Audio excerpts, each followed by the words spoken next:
When one of my daughters was born, she came out and she started to yell. And it was something that was disturbing. It was like, and I'd seen some of the other kids get upset when they were born. And so the midwife held her and I held her, but she kept crying. And I remember at the time thinking like, gosh, I even asked the midwife, is there something wrong? And she said, oh no, some kids are like that. And we found that her temperament really revealed itself right away when she was born. And my wife is pretty intuitive. She picks up things.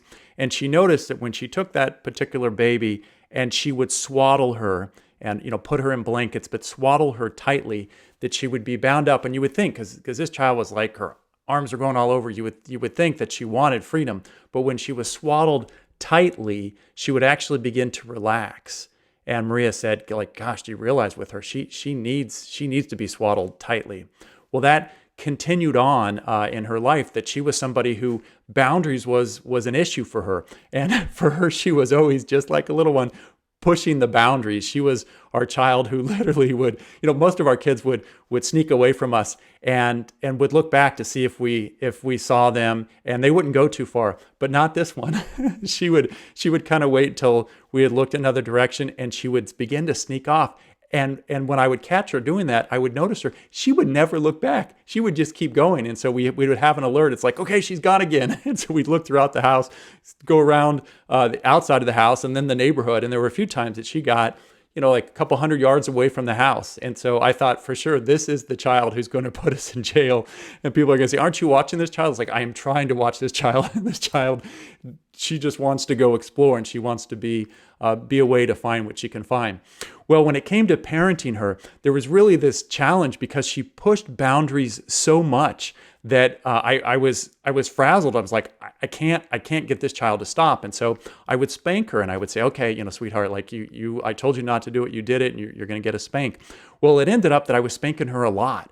And it usually got worse at night when it was time to go to bed, and she didn't want to go to bed. And so I remember one particular night where I was thinking to myself, I have spanked this child more than any of the others. Like, this obviously isn't working. Wake up, Dad. This isn't working. And so as she was laying in bed, and I said, okay, like, you're not supposed to. It was almost as if I said, see this line here, don't cross it. And then she'd put her hand across and say, that line?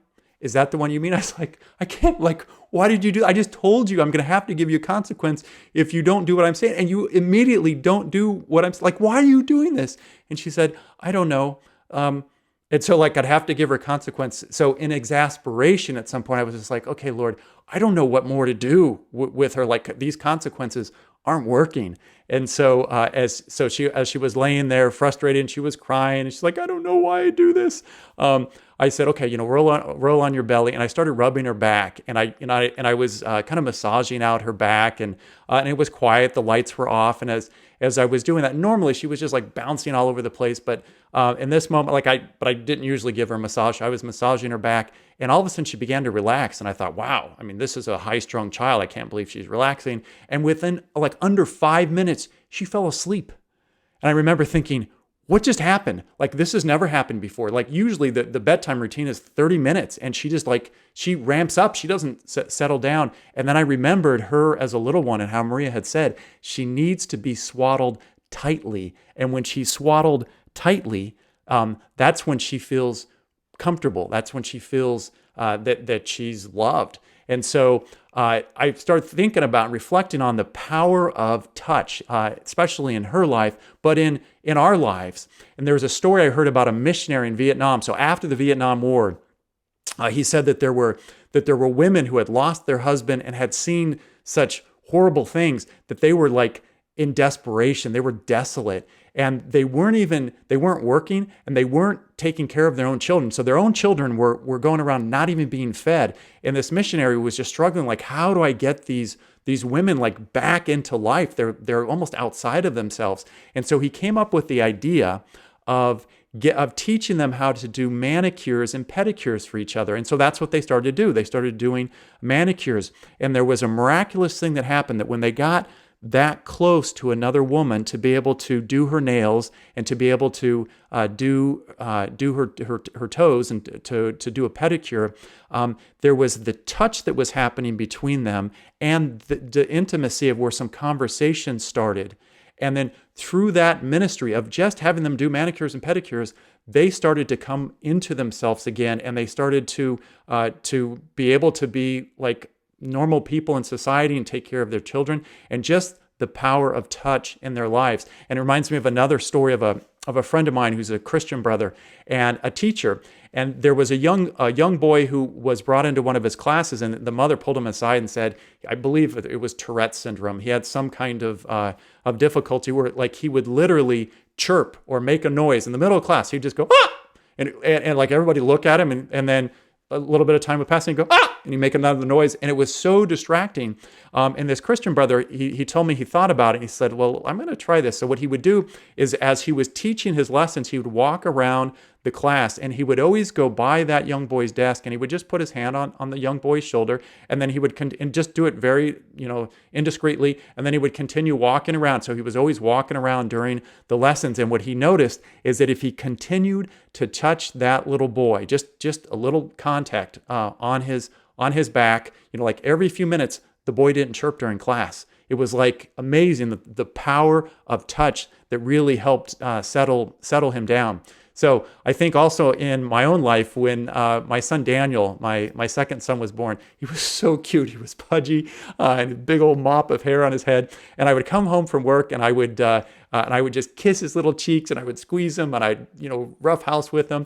And I remember at some point I was like, I was kissing him, and I thought, gosh, like I wonder if I should be doing this. I wonder if this is wrong. That I should, is something going to happen to this child if I kiss him that much? And it's like, no, like God made them cute and cuddly, and like they're made for touch. And even doctors have talked about there's a different way in which we as dads play with our kids, kind of roughhousing and such, that is different from the tenderness in a way that a woman is going to interact with a child. And we're actually stimulating their different points on their body, and it's actually helpful and great for them and helps them to grow. And so like one of the fun things that I would do with the kids is I would, especially when they're really little, is I would say, okay, stand up straight and put your arms up in the air like Superman. And then I would get a hold of their thighs, and I would lift them up, and as long as I say, you look at the ceiling, so that they don't bend in half. And so I would lift them straight up to touch the ceiling, and when they're touching the ceiling,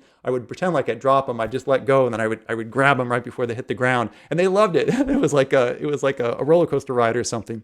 So there's something powerful and good about that interaction, about that touching, and it just affirms them. It's like that they're good, and that they know that like they've been touched. And as my kids started getting older, I wasn't in a family where we touched a lot, and my wife wasn't either. And so I started to realize, especially with my one daughter, the power of rubbing her back. I started thinking, what am I doing? I'm not touching my sons and my daughters, and I need to be reaching out and touching them more. And so I started to do that a little bit with the older kids, and they're like, Dad, we don't touch. So that didn't work too well. And I thought, well, I'm going to, I'll do some things with them. But then I started with the little kids. I continued, even when they were a little bit older, that when I bless them every night before they go to bed, I give them a kiss on the cheek, and then they give me a kiss on the cheek. And so there's like two halves of the family where I was more physically affectionate with the younger kids than I was with the older kids. And it's really powerful, because we have literally a warmer relationship that happens through that touch. So I can't recommend that strongly enough. And it was awkward a little bit at first with the younger ones, but they got right into it. It was like they were hungry for it. And the older ones, it continued to be awkward. And so it's like, well, I could do some other things with them, but I couldn't. I had lost my opportunity to really be more affectionate with them in a way that could be pretty powerful. So, and if you look at the power of that, even in our Lord's life with Jesus, when he's walking through the crowd and a woman touches him and he says, "Who touched me?" Power went out from him. And so there's power in the touch for the person who touches and for the one who's receiving a touch. And we see that as well in the sacraments. You've got the Sacrament of Baptism, and in the beginning of that, we're supposed to trace the sign of the cross over our child's head, and that the parents do it, and the sponsors will do it as well, the godparents. And there's something very tangible about touching that child and for that child to know, I have been touched. And then it continues on through the sacraments. You look at communion, like we actually receive physically the host. And so this is, even though it looks like bread, it's actually the flesh of Christ, and we're receiving that on our tongue and consuming God, like we're partaking in the divine nature spiritually, but also in this mystical, physical way. Like it's amazing how incarnate that God is. So, and then you go on from there to confession. In confession, you really don't, you're not touching the priest and the priest isn't touching you. There might be an emotional touch that happens or spiritually something happens. I know when I was a little boy and I would go to confession, there were many times where like after that, like I could feel like the priest, and we usually did it in my school behind a screen, and the priest would absolve me from my sins. And there were many times I had felt this sensation. I was like, wow, there it is again. Like something was happening, and there was a physical response at that blessing. But in our family, like we did something because of confession in our family that has been so powerful for my children and for my wife and I, is that when we offend each other, which happens a lot, welcome to humanity.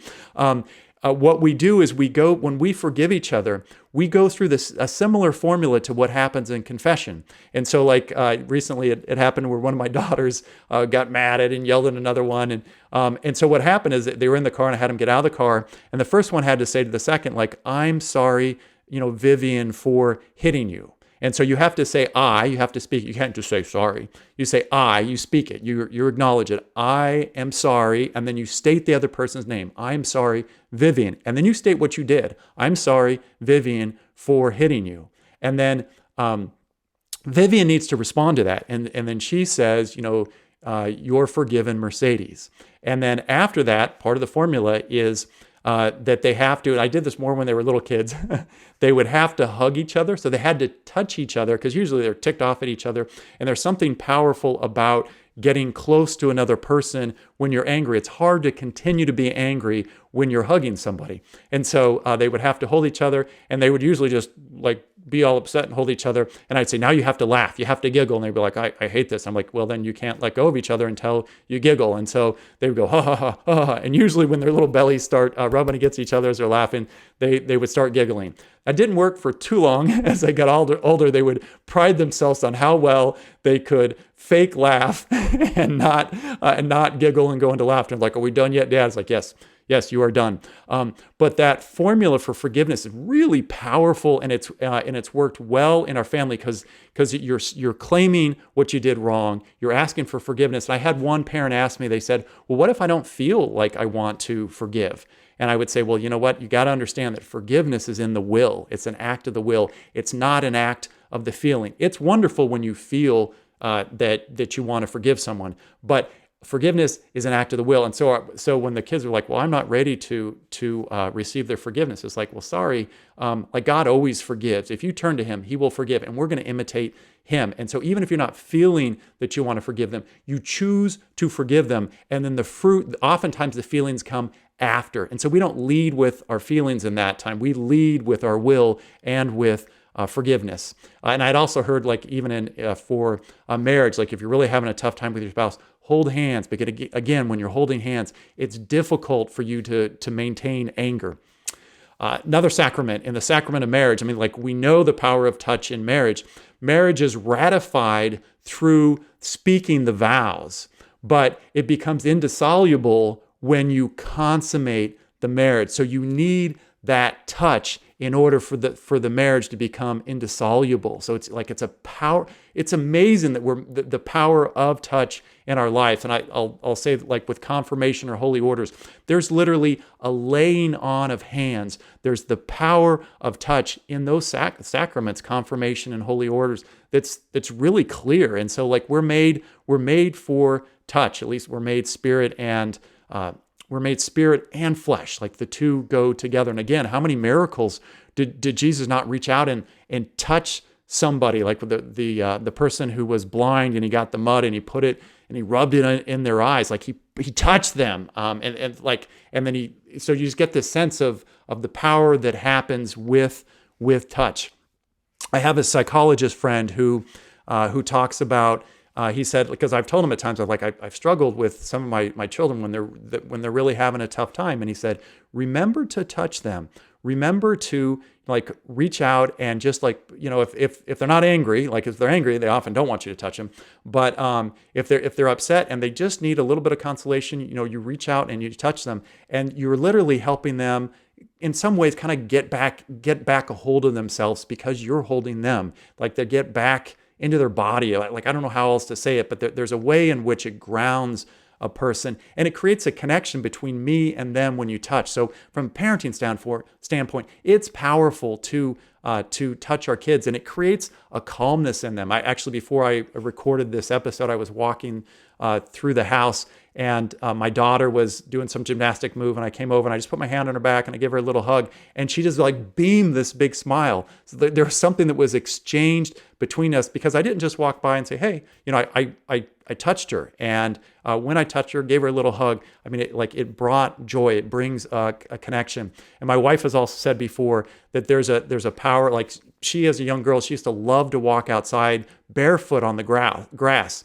and it would it would make her feel grounded. And you think, well, I mean, that sounds a little kind of odd, but there's something about that from the sensation of touch, and even being outside like that and being able to enjoy barefoot being outside. Another example I would talk about with touch, which was really powerful. There was a Monsignor at our parish who told a story of a businessman downtown Indianapolis, and every day he would walk by the entrance to this particular business, and there was a blind beggar there downtown, and he had a hat out, and people would throw change in. And so that's how that blind guy, that's where he would get his money to be able to take care of himself. And so this businessman had seen him, day after day, and he'd throw in money. And one particular day, he threw in some money, and he kind of, had seen him, day after day, knew the guy's name. And so he just reached over and he just patted him on the back and said, whatever his name was, James, pat him on the back and said, hey, have a good day, James, as he threw some money in. And the beggar reached up and grabbed his hand, and it kind of startled the businessman. He was like, what's happening? And the young man and the blind man said, thank you. And the businessman's like, well, like you're welcome, but you're saying this with a lot more emphasis. And the beggar said, you touched me. So you realize, wow, we crave human touch. We crave that God would, that like parents and with other people, that we are touched and that we're touching. So as a parent, this is key for us to know the power of touch in the lives of our children, and also for us. We need to be touched as well. It makes us healthier, but it's a powerful something very, very important for us in our parenting. So I'll give a suggestion. If you want to warm up your relationship with your children, get good at back rubs and foot rubs. So I found that even I'm tired, I'm having a tough day, that I need to reach out to my children and say, hey, or sometimes I don't even say anything. I just come over and I put my hand on the back, I start rubbing their shoulders, and they're like, ooh, oh gosh, thanks, Dad. And there's a warmth that's being generated. This is a great way to grow in communion and grow closer to our children, to other people. And then I'll have times where my daughters will come over and start rubbing my back. I'm like, oh boy, I am melting in your hands, because there's been an exchange. I give them foot rubs, I'll give them more so back rubs in our family. And I have a friend who's a massage therapist, and she said that her clients will come in and she'll say, how you doing? And they're like, oh, I'm fine. And then she'll start to work on their back, work on their arms or whatever it is. And she said, their mouth may lie, but their body never does. Always, she said, I can feel the tension. We, as incarnate spirit, as spirit and flesh, we hold tension in our body, and so a massage, a back rub, actually helps release it. Helps us to relax, and actually, there's something powerful there. So I can't encourage enough. To build intimacy in your relationship with your kids, also with your wife. Give a little back rub. Make sure that you're reaching out and you're touching them, because it's a sign of affection, and it's not just a sign. It is affection. It points to what it is. From here, I want to share with you a little bit about an episode that we did for the See for Yourself guide.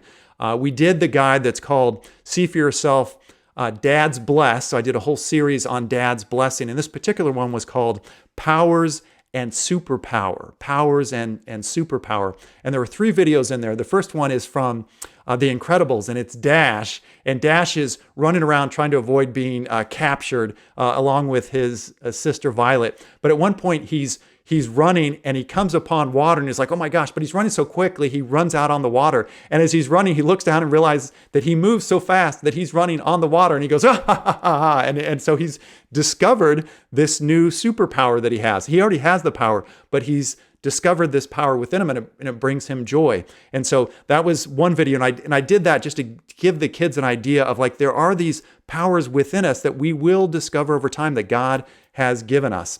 The second video was about this person who was born. He didn't have any eyes when he was born. This little baby. His name was Leslie Lemke, and he was left at the hospital. The parents didn't want him. It seemed like he was profoundly retarded. He had lots of problems. And so they called Mrs. Lemke and said, nobody will take this child. Will you take this child? Because you've worked with children like this before. And so she said, I saw that little baby and I just I needed to reach out and hold this baby and take care. So she took the baby, and she said for years, like this baby, like it didn't cry. It it would barely move. And so she started working with him. And one of the things that she would do is she would literally put his body, like his feet on her feet, and she would walk with him because he couldn't see. And so she used touch to move his body so he could feel like what it was to walk. And she said at age 11, she put him up against a fence, and he started to move on his own for the first time. He was a scrawny little thing, and he started to move. Well, he eventually learned to walk. The story goes on. It's amazing how much this mother just working with this child, and I won't steal it. There's an amazing thing that happened at the end of that video. The third video was a video about a military dad coming home,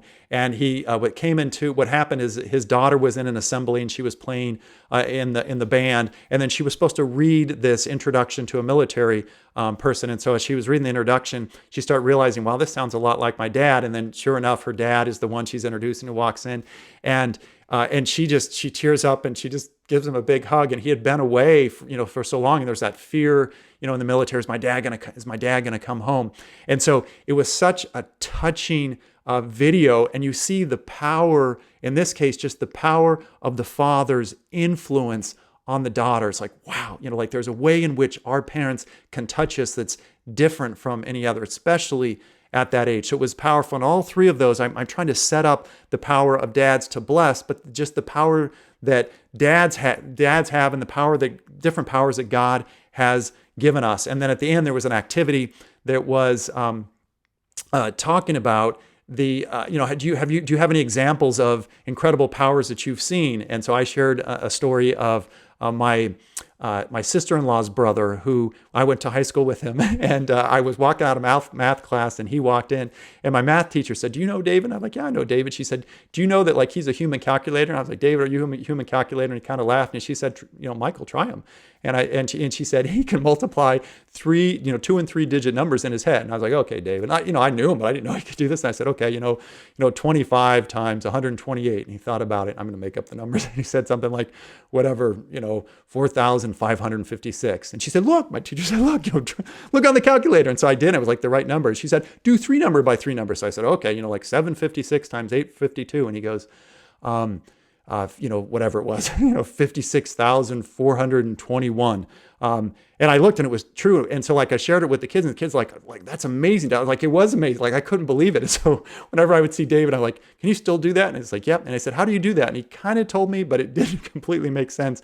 But it was an example of like these, again, of power. And I wanted the kids to get the idea that there are powers sometimes that you can't see, but people have, or that you have. And it was a setup to teach my children about the power of blessing that dads have. So remember, the key to success in parenting is threefold: consistent attention towards our kids, consistent attention, affection, and truth. They need to know what is true. The secret to success with the See for Yourself guides are, first of all, number one, do it weekly. Do it weekly. When we don't do critical things weekly, we don't do them at all. When we don't do critical things weekly, we don't do them at all. Number two, 15 minutes. You can do a guide in as little as 15 minutes. We keep our word to God when we fulfill our duty to train our children in the faith. We keep our word to God when we fulfill our duty to train our children in the faith. And then three, look for the good in your kids. You will see for yourself that there is more growing there than you can hope or imagine.